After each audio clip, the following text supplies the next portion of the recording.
Եվ մի կերպարանվեք այս աշխարհի կերպարանքով, այլ վերափոխվեք ձեր մտքի նորոգությամբ, որպեսզի դուք քննեք Աստծո կամքը, թե որն է բարին, հաճելին ու կատարյալը։ Առաքյալը հորդորում է հավատացյալներին չհետևել այս աշխարհի համակարգին։ Աշխարհ ասելով նկատի ունի ժամանակավոր և մեղավոր արժեքների համակարգը, որը ղեկավարվում է մարդկային ցանկություններով և սատանայի ազդեցությամբ, ով այս դարաշրջանի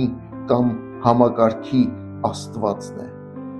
Այս աշխարհին կերպարանակից լինելը հանգեցնելու է մահվան, որը լի է մեղսածին ցանկություններով, նյութապաշտությամբ և անձնական շահերի հետապնդմամբ։ Քրիստոնյաներին կոչ է արվում այս կաղապարից դուրս գալ և դիմադրել դրա ձգողությանը։ Աստծո խոսքը հիմք է ու ամուր պատ, որով կարող ենք դիմադրել այդ ձգողականությանը։ Աստծո խոսքը ապահովում է այդ ներքին և հիմնարար փոփոխությունը, այն վերափոխում է մեզ ինչպես թրթուրը,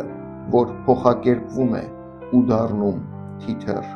Այս փոփոխությունը շարունակական գործընթաց է սրբագործության մեջ, որտեղ Աստծո Սուրբ Հոգին վերաձևավորում է հավատացյալի միտքը և կամքը համաձայն Աստծո խոսքի։ Մտքի նորոգումը պահանջում է խորը ներթափանցում Սուրբ Գրքի մեջ, թույլ տալով, որ նրա ճշմարտությունները մաքրեն, ուսուցանեն, հանդիմանեն և ուղղորդեն մեր ամենօրյա կյանքն ու որոշումները։ Փոխակերպված միտքը հրաժարվում է հին ընթացք ունեցող մարդուց, որ ապականված է խաբուսիկ ցանկություններով և նորոգվում է մտքով ու հոգով ու նոր մարդ է հագնելով, որ Աստծո պատկերի համաձայն է ստեղծված ճշմարտությամբ ու սրբությամբ։ Փոխակերպված ու նորոգված միտքը հնարավորություն է տալիս հավատացյալին զանազանել, տարբերել և ընդունել Աստծո կամքը։ Իսկ Աստծո կամքը